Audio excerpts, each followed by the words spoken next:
There's Something Terribly Wrong with My Son, Part 2, by Christopher Maxim.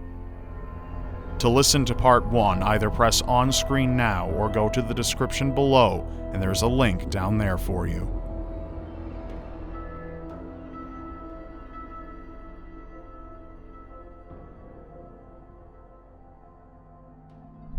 I have called Miss DeWitt, the specialist, and we've set up an appointment for next week. I would feel enthused about this had the situation not escalated last night. It seems my son's behavior has taken another turn for the worst. Unfortunately, I seem to be the one and only target for his nightly antics. Many times during this ordeal, including now, I have asked but a simple question that I can never seem to get a clear answer to. Why me? While we're on the subject of questions, another one has haunted me as of late. Why does my son act in the manner that he does? I really need to know why. And then there's the dreams. What is their significance? I could understand if it were only the one, but that is not the case. It seems that every time I close my eyes, a new film reel begins rolling with every new movie starring my son as the antagonist. Every narrative is structured differently, but the plot remains the same. I'm always frozen and unable to move, whilst my son finds new and unique ways to terrify me, before finally making his way to wherever I am. I then wake up in a cold sweat, as frightened as I was while asleep. I suppose it doesn't matter how each narrative is woven. I always end up caught in my son's malevolent web. Even so, these nightmares could just be the byproduct of an overactive, anxiety-ridden imagination. They are probably meaningless. At least that is what I tell myself, to feel better about them, but that doesn't necessarily mean they aren't meaningless. Besides, the fear I feel while dreaming is nothing compared to what I feel while awake, like the feeling I had last night, for instance. Instead of explaining to you the events as they unfolded, I will start off by portraying them through the footage, if only for the sake of transparency. You will understand what I mean as we begin. Up to a specific point, the footage was almost identical to the video I captured the other night. My son stood up on his own and faced the camera, followed by what I am now convinced might be a perturbed and menacing gaze. This is when things get a little strange, or should I say stranger. After a few moments of my son staring, the camera seems to fall off of the shelf that I had placed it on, landing lens first onto the floor. That is when I woke up. Before continuing, I would like to share some of my thoughts on what might have happened. It is true that the camera may have simply fallen off of the shelf, but I swear that I placed it in a position that left it secure. It may also be important to note that nothing else that was on the shelf had fallen off, so whatever did cause the camera's untimely descent didn't disturb anything else. I personally believe that my son somehow caused the camera to fall when he stared at it. I'm aware of how that sounds, but it isn't as far-fetched when considering everything else that has been going on. I'm not really sure one way or the other. For now, we'll get back to the incident in question. From this point forward, I will explain the events from my perspective, if only for a clearer picture than the fallen camera can provide. I woke up to a loud thud and jumped up immediately. I was worried that it might have been my son falling out of his crib. Upon further inspection, I noticed that he, once again, had vanished. After tossing his blankets around in his crib and looking for him, I heard the once familiar sound of my son crying. I abruptly stopped my search and stood still, stunned. My son had not displayed a single emotion since his odd behavior started, let alone shed a tear. I was most certainly taken aback by this. I took a moment to process everything before regaining my composure. The sound of my son crying was coming from the direction of the living room. I ran out there as fast as I could, but the crying stopped almost as suddenly as it had begun. I turned the light on, but my son was nowhere to be found. The crying started up again a few moments later, only then it was coming from the kitchen around the corner. I ran out there only to have the crying stop once more and to find my son was not there either. What the hell was going on? I sat down on the kitchen floor and attempted to calm myself down. I hadn't noticed before, but I was shaking from the adrenaline. Why was this happening? How was any of this possible? I asked myself these questions, but knew not the answers, nor how to find them. I couldn't even find my son, for that matter. It seemed my nightmares were bleeding into my waking life, and there wasn't a single thing that I could do to stop it. I continued to sit on the floor, unable to keep from shaking. This is when the sound of crying started up again. This time it was coming from back in the bedroom, where this impromptu late-night adventure began. As I ran from the kitchen to the bedroom, my heart pounded in my chest. I was scared. I didn't know what I would find upon entering my bedroom, but whatever it could have been simply scared the hell out of me. Even still, I had to keep running. I had to see if my son was safe, even if he wasn't himself. And so, that's exactly what I did. Upon entering the room, the sound of crying ceased. I ran over to the crib and saw my son lying there. He was once again staring at me with that eerie expression of his. I was relieved that he was safe, but still frightened by what had happened. My breathing became irregular and a tightness formed in my chest. It was the onset of a panic attack, I think. I needed to take yet another moment to pull myself together. I walked over to my bed and sat down, hoping that I wouldn't fall apart right then and there. I had to stay focused and keep this family functional somehow. The stress and lack of sleep were taking a very large toll on me. Despite this, I tried my best to explain the night's events to myself in a logical fashion. It became quickly apparent that I could not. While replaying these events in my head, however, I did realize something. I stood up and walked back over to the crib where my son was lying. I hesitantly reached my hand out towards him. I carefully brushed my fingers across his cheeks and noticed that they were not wet. There had been no tears.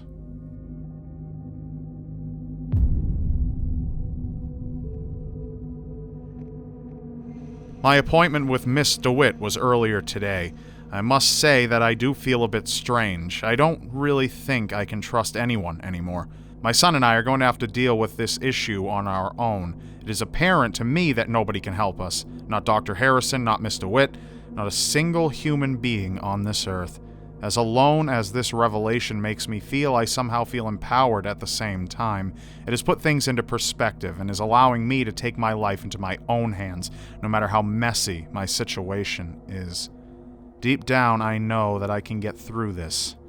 At least I hope I can. Allow me to explain what happened. After another restless night with my son, I sluggishly began getting ready for my appointment with Miss DeWitt. For whatever reason, I was very nervous. This was odd, as I have no reason to feel that way. I should have been excited, if anything.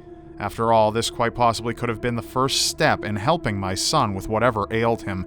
Even still, I could not shake the feeling. Skipping breakfast due to a loss of appetite from my nerves, I quickly left with my son. The drive took roughly 40 minutes, as Miss DeWitt's office was in the next town over. I wish that I could say that the drive went smoothly, but it did not. About 15 minutes in, I decided to check on my son with the aid of my rearview mirror. He had been silent the whole time, but I put off checking on him until that moment due to my own fear of his unnatural gaze. I knew I wouldn't like what I saw when looking in my mirror, but I did not know to what extent. Upon looking at my mirror, I noticed that my son was gone. His booster seat was still there, but it was empty. My heart sunk as I quickly turned into the breakdown lane and slammed on my brakes. I stumbled out of my car in haste and opened the back door. I scoured the entire vehicle looking for him. I flipped over his booster seat, tore everything out of the back of the car that wasn't tied down, and nearly ripped up the upholstery looking for him. Despite my best efforts, my son was nowhere to be found. I wondered for a moment if I had left my son at home. I tried to remember everything I had done that morning, but it was all a blur. I blamed this on my lack of sleep. Just before convincing myself that I needed to drive back home and see if he was still there, I realized that I hadn't looked everywhere just yet. I know it sounds a bit crazy, but I felt a need to check the trunk. It is true that I didn't look there, but it was of course with good reason. How in the world could a baby get from his booster seat to the trunk in a moving car? But then again, how could he do any of the things he had been doing recently? Maybe, just maybe, my son was in there. In a confused stupor, I reluctantly unlocked and opened the trunk. Sure enough, my son was there. He was lying on his back in the same way that he lies in his crib and was, of course, staring up at me. I would have been shocked that he was in there, but I was more so fed up. My son's hijinks were mentally exhausting. They continued to take their toll on me, even in the middle of the highway. I wanted it all to stop. I put my son back in his booster seat and got back on the road, pretending that nothing had happened. This was not before checking him for any injuries or bruising. There were none. This didn't surprise me either. Nothing did. I chose to focus on the road and my journey ahead as opposed to the peculiarities that seemed to control my day-to-day life. It was all I could do to keep from going completely and irrevocably insane. I arrived at Miss DeWitt's office a little late due to the incident on the highway. Because of this, I quickly grabbed my son, luckily he was still there, and rushed into the building, hoping that she would still take us. I hurried up to her office door and opened it, revealing 2 people behind it. The 2 people were none other than Dr. Harrison and presumably Miss DeWitt. They had apparently been discussing something before I barged in. What the hell?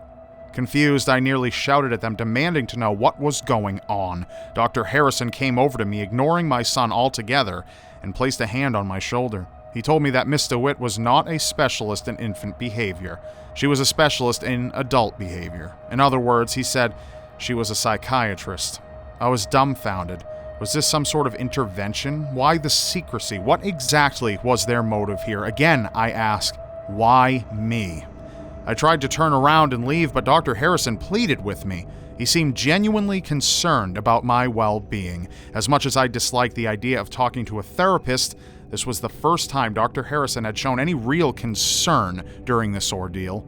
I decided that it would be in my best interest to humor him, if only as a courtesy. I had thought about seeing a therapist anyway, so what did I really have to lose? Dr. Harrison said he would take care of my son during the session so I could be alone with Miss DeWitt. He said there could be no distractions or disruptions. I knew I could trust him with my son, so I handed him over. Dr. Harrison awkwardly held him, almost as if he'd never held an infant before. This was weird, but I brushed it off. Before long, I was sitting in a chair across from the one and only Miss DeWitt. It was time to open up, it seemed. Miss DeWitt was young and attractive. She had long black hair tied up in a bun, glasses, a white button-up shirt, and a black skirt that came down to her knees. Her demeanor was alluring, and her voice possessed a certain charm about it. It was comforting as well as pleasing. There was just the right amount of sex appeal there to still consider her appearance to be one of elegance and class. I could see right through this ploy. The manner in which she conducted herself was created to make it easier for me to spill my guts, so to speak. It was a ruse to get me to divulge my inner workings, my secrets and darkest thoughts. I decided that I would not succumb to her prying ways. We began to talk about normal things. I talked about my place of employment, my home, and the people I associated with. Without noticing it, her questions became more and more intrusive. She asked about my childhood, my parents, and important events in my life. I didn't notice her verbal intrusions at first because she shared with me her past as well. With every story or answer I gave her, she offered me one in return. We even laughed together about some of these stories. It was nice. To be honest, it felt like I was on a first date. She was very easy to talk to, and I had no issue with giving her the information that she desired. But that is when she went too far. After discussing some arbitrary events from my college days, Miss DeWitt seemingly jumped the gun and asked me about my wife. Like glass abruptly shattering, the immersion was broken. Still similar to some first dates I've had, we began to argue, and I mean really argue. It went on for what must have been an hour. We began yelling at each other. I don't know why, but it felt like I was fighting with a good friend. At times, it even felt like I was fighting with my wife. I can say now that Miss DeWitt is very good at her job and is quite the actor. Like many fights I've had with friends, this one eventually came to an end in a calm and collected manner. We actually made up and apologized to each other. It even felt like we were closer because of this. I guess there was just something about this woman that made it difficult to stay mad at her. In any case, I decided to discuss with her what had happened to my wife. She didn't even have to ask again. I just started talking. Bewildered and surprised, she sat down on her desk and intently listened. My wife and I had a picture-perfect relationship. I met her in college and we instantly became close friends. We knew everything about each other and depended on one another for support during tough times. We could always count on the other one being there. It was a great feeling to have, just knowing this. We knew that we liked each other, but never once did we talk about it. On the day of our college graduation, I simply pulled out a ring and asked her to marry me. She shouted the word yes at me before attacking me with a tight embrace. It was a very spur-of-the-moment thing for me to do. I didn't plan it either. The idea came to mind that very day. Even still, I have never been more sure of anything in my entire life. After settling down and putting our college degrees to use, my wife became pregnant with our son. It was not planned, but the two of us could not have been happier about it. I, for one, could think of no other person I wanted to have a child with. Things were looking up for us. Until about 9 months later, that is. I won't go into too much detail, but my wife died while giving birth to our son. The list of complications that led to her demise was a very long one. It was so long, in fact, that it made her death seem inevitable. I have since come to terms with her passing, put all of my love and affection into our son, not only for my sake, but for hers. That is why I am so desperate in my hunt for answers. He is all I have left of her. He is all I have left of us. Miss DeWitt did not interrupt me even once. She was turning out to be not only a great listener, but also a great friend. I actually felt good after opening up to her. I'd never told anyone about my wife before, or at least not to that length. It was cathartic in a way, but of course, Miss DeWitt and I were not friends. We had just met. This was a business call, a favor to Dr. Harrison. Her following questions reflected this. After hearing my long and drawn-out tale, Miss DeWitt asked me about my son and what had happened to him. I had no idea what she was talking about. She asked confusing questions about what happened to him right after he was born. I simply told her that I took him home. She continued her assault of questions, but my answer was the same each time. What did this have to do with anything anyways? Seeing as she could not get through to me, Miss DeWitt took off her glasses and stopped asking questions. Instead, she decided to tell me some things. The first thing she told me caused a sharp chill to resonate throughout my entire body. She told me that my son was dead.